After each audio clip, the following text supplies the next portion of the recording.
વિદ્યાર્થી મિત્રો, ધોરણ 10 ગુજરાતીમાં બોર્ડની પરીક્ષામાં આ વિડીયોમાં હું જે આઈએમપી પ્રશ્નો આપવાનો છું એ તમે ખાસ જો તૈયાર કર્યા હોય તો પણ એકવાર રિવિઝન કરી દેજો. કયા પ્રશ્નો છે ખાસ જોઈ લેજો, જે તમને ખૂબ જ ઉપયોગી થશે બોર્ડની પરીક્ષાના પેપરમાં. ધોરણ 10 ગુજરાતી પહેલાં તો આઈએમપી નિબંધ, એક તો 2 નિબંધ જે છે એ આ વર્ષે પૂછવાની ખાસ શક્યતા છે. ઓનલાઈન શિક્ષણના લાભાલાભ એટલે ઓનલાઈન શિક્ષણનો લાભ અને ગેરલાભ, આ 2 વસ્તુ યાદ રાખજો.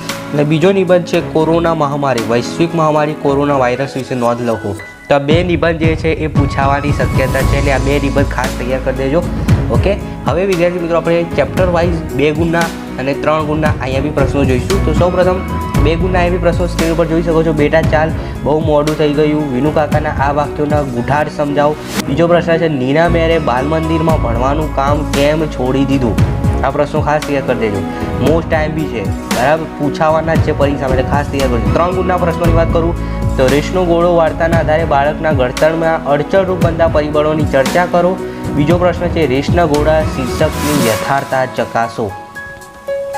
ત્યારબાદ સ્ક્રીન ઉપર તમે જોઈ શકો છો વૈષ્ણવજન પદ નરસિંહ મહેતા, બરાબર. એમાં 2 ગુણના કયા પ્રશ્નો છે તો તમે સ્ક્રીન ઉપર જોઈ શકો છો. વિડીયો સ્ટોપ કરીને વાંચી લેજો. 3 ગુણના અને 2 ગુણના પ્રશ્નો આઈએમપી લખેલા છે અને ખાસ રિવિઝન કરી દેજો.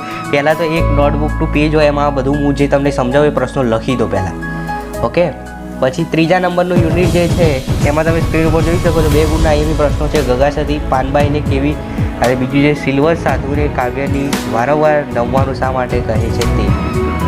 ત્યારબાદ યુનિટ નંબર 4 જે છે ભૂલી ગયા પછી એકાકી, બરાબર. એમાં 2 ગુણના પ્રશ્નો કયા છે તો 3 પ્રશ્નો છે તૈયાર કરી દેજો. ત્યારબાદ યુનિટ નંબર 5 દીકરી ગઝલ અશોક ચાવડા બેદિલમાંથી લેવામાં આવેલ છે. 2 ગુણના પ્રશ્નો 3 છે, 3 પ્રશ્નો તૈયાર કરી દેજો. ઓકે, ચાલો ત્યારબાદ જોઈએ તો 6થું છે વાયરલ ઇન્ફેક્શન નિબંધ છે ગુણવત્તા, બરાબર. તો એની અંદર 3 પ્રશ્નો છે.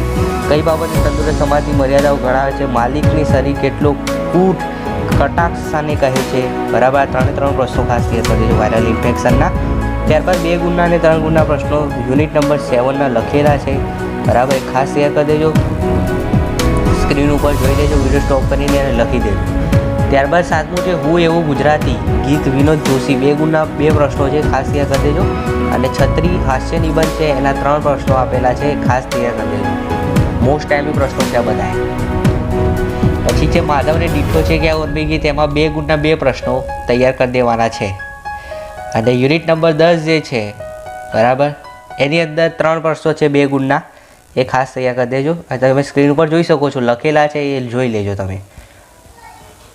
હવે આગળ જોઈએ પ્રકરણ નંબર 11 જે છે શિકારીને, એમાં 3 ગુણના 2 પ્રશ્નો છે, ખાસ તૈયાર કરજો. કવિ શિકારીને કઈ શિખામણ આપે છે, અને બીજો પ્રશ્ન છે શિકારીને કાવ્યનો મધ્યવર્તી વિચાર સ્પષ્ટ કરો. ત્યારબાદ ચોપડાની ઇન્દ્રજાળ, એમાં 3 ગુણના પ્રશ્નો છે, 4 પ્રશ્નો ખાસ કરી દેજો. લેખકવાળો, પછી જીવલાલનું પાત્ર લેખન, આ મોસ્ટ ટાઈમ બી છે જીવલાલનું પાત્ર લેખન. ઓકે, ત્યારબાદ બીજા 2 પ્રશ્નો સ્ક્રીન ઉપર તમે જોઈ શકો છો. હવે વાત કરીએ 13મું તો વતનથી વિદાય થતા, એ સોનેટ છે જયંત પાઠક, 2 ગુણના 2 પ્રશ્નો છે. જુલાઈ 2018 અને માર્ચ 2019માં પૂછાયેલો પ્રશ્ન છે, ખાસ યાદ રાખજો, પૂછાશે. કવિના પગ આગળ જવા માંડ માંડ કેમ ઉપડે છે. અને બીજો પ્રશ્ન છે કવિ જયંત પાઠક પોતાને શું સમજાવે છે. ત્યારબાદ 14મું છે જન્મોત્સવ નવલિકા સુરેશ જોશી, તેની અંદર 2 આઈએમપી પ્રશ્નો છે, ખાસ તૈયાર કરી દેજો. ત્યારબાદ તમે સ્ક્રીન ઉપર જોઈ શકો છો 15મા નંબરનું જે યુનિટ છે એની અંદર 2 ગુણનો 1 પ્રશ્ન છે, ખાસ તૈયાર કરી દેજો. 16મા નંબર ગતિભંગ લઘુકથા છે, જેની અંદર 2 ગુણના 2 પ્રશ્નો આઈએમપી લખેલા છે, ખાસ તૈયાર કરી દેજો. હવે આગળ જોઈએ વિદ્યાર્થી મિત્રો તો 17મા નંબરનો જે યુનિટ છે એમાં 3 ગુણનો 1 પ્રશ્ન આઈએમપી છે. દિવસો જુદાઈના જાય છે ગઝલમાં કવિની મનસ્થિતિ તમારા શબ્દમાં વર્ણવો. 18મો પ્રશ્ન છે ભૂખથી એ બુઢી ભીખ, બરાબર. એ શું છે તો નવલકથા છે, યાદ રાખજો. કોણે લખ્યું હતું તો એના લેખક છે પન્નાલાલ પટેલ.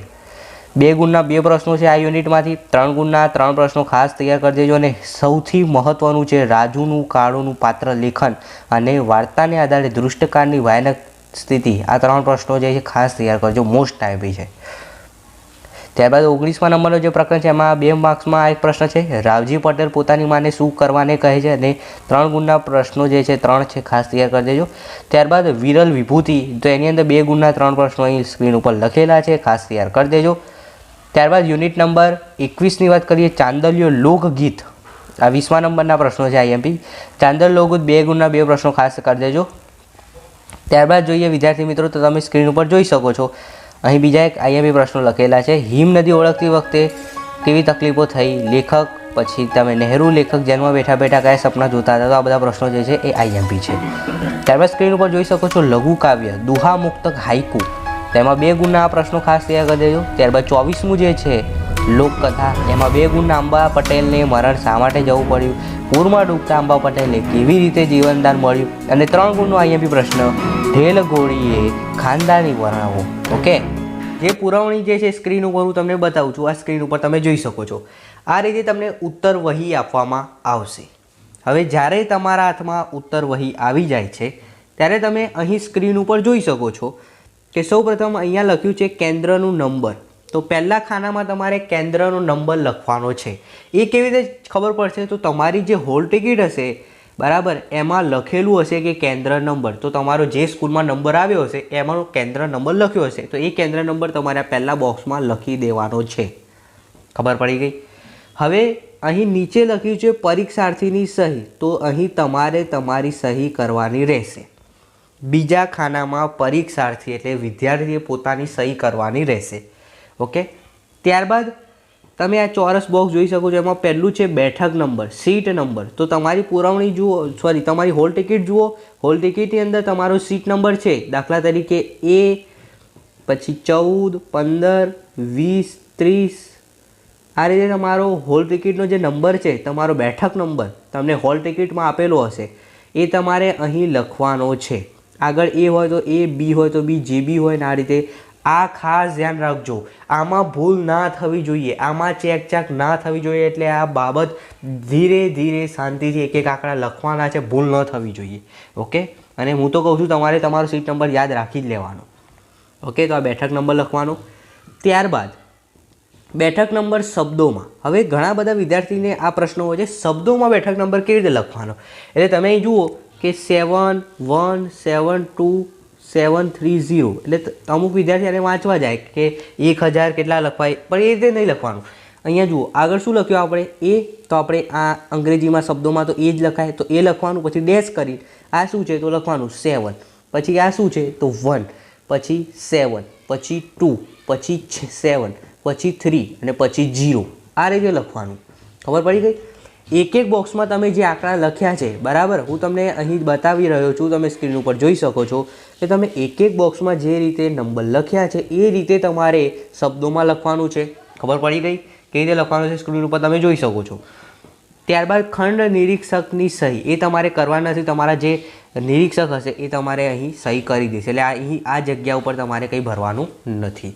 ત્યારબાદ નીચે આવીએ વિદ્યાર્થી મિત્રો, તો સ્ક્રીન ઉપર તમે જોઈ શકો છો વિષય અને કોડ નંબર. તો તમારે તમારી જે હોલ ટિકિટ છે એમાં જે દિવસે તમારું જે પેપર હોય, દાખલા તરીકે આપણું પહેલું પેપર છે ગુજરાતી, તો અહીંયા લખી દેવાનું ગુજરાતી. અને અહીંયા તમારો વિષયનો જે તે કોડ હોય એ તમે હોલ ટિકિટમાં જોઈ લેશો કે જે બી કોડ હોય 01 જે બી હોય તમે કોડ લખી દેવાનો બાજુમાં. ત્યારબાદ પરીક્ષાની તારીખ, તો તમારે પેપરની તારીખ તમારી હોલ ટિકિટમાં લખેલી હશે તો એ લખી દેવાનું. અને જવાબની ભાષા તો તમારે ગુજરાતી લખી દેવાની આ રીતે. ઓકે, ચલો હવે આટલું કામ કમ્પ્લીટ થઈ ગયા બાદ થોડો સમય જશે પછી તમને એક બારકોડ સ્ટીકર આપવામાં આવશે. એ બારકોડ સ્ટીકર તમારે અહીં ચોંટાડવાનું છે. જુઓ, અમે જે રેડ ભાગ કર્યો ત્યાં એક વ્હાઇટ કલરનું બારકોડ સ્ટીકર આવશે. એ બારકોડ સ્ટીકરમાં ખાસ વસ્તુ શું ધ્યાન રાખવાની છે? તમારો સીટ નંબર બારકોડ સ્ટીકરમાં લખેલો છે. જ્યારે પણ તમને નિરીક્ષક તમને બારકોડ સ્ટીકર આપે છે ત્યારે ખાસ એ વસ્તુ ધ્યાન રાખજો કે તમારા બારકોડ સ્ટીકરમાં તમારો સીટ નંબર મેચ થાય છે કે નહીં. એ સીટ નંબર સરખો હોય એ બારકોડ સ્ટીકર જોવાનું, તમારો સીટ નંબર સરખો છે પછી જે બારકોડ સ્ટીકર અહીં લગાવી દેવાનું. બરાબર, વ્હાઇટ કલરનું બારકોડ સ્ટીકર આપવામાં આવશે. કેવું હશે હું તમને એ પણ બતાવી દઉં. તો જુઓ, તમે સ્ક્રીન ઉપર જોઈ શકો છો આ રીતે વ્હાઇટ કલરનું બારકોડ સ્ટીકર હશે. અહીંયાથી આખું આવે છે બરાબર. આ ખાકી સ્ટીકર પછી લગાવવાનું આવશે એટલે આ બારકોડ સ્ટીકરનું અહીંયા જે તમારી વિગતો હશે એ ઢંકાઈ જશે બરાબર. તો આ રીતે આખું તમને વ્હાઇટ કલરનું બારકોડ સ્ટીકર આવશે, એ લગાવી દેવાનું છે. ત્યારબાદ એ બારકોડ સ્ટીકર લગાવ્યા બાદ તમે તમારી પુરવણી એક્ઝામ જે છે તમારી સ્ટાર્ટ થઈ જશે બરાબર. હવે જ્યારે પણ અઢી કલાક થઈ જશે ત્યારે વર્ગ શિક્ષક જે બી હશે નિરીક્ષક એ તમને ખાખી કલરનું સ્ટીકર આપશે. એ ખાખી સ્ટીકર તમારે આટલા ભાગમાં ચોંટાડવાનું છે. એરો ઉપરનો એરો આમ રહે તે રીતે જુઓ બરાબર. હું તમને બતાવું છું કેવું હશે ખાખી સ્ટીકર એ પણ બતાવી દઉં. તો જુઓ, સ્ક્રીન ઉપર જોઈ શકો છો ખાકી સ્ટીકર જે છે આટલો ચોરસનો ભાગ જે છે ઢંકાઈ જવો જોઈએ. તમારી કોઈ પણ માહિતી દેખાવી ન જોઈએ એ રીતે આ ખાકી સ્ટીકર લગાવી દેવાનું જુઓ. ઓકે, ને એરો જે છે એ આમ ઉપરની સાઈડ રહેવો જોઈએ. ક્લિયર? ઓકે.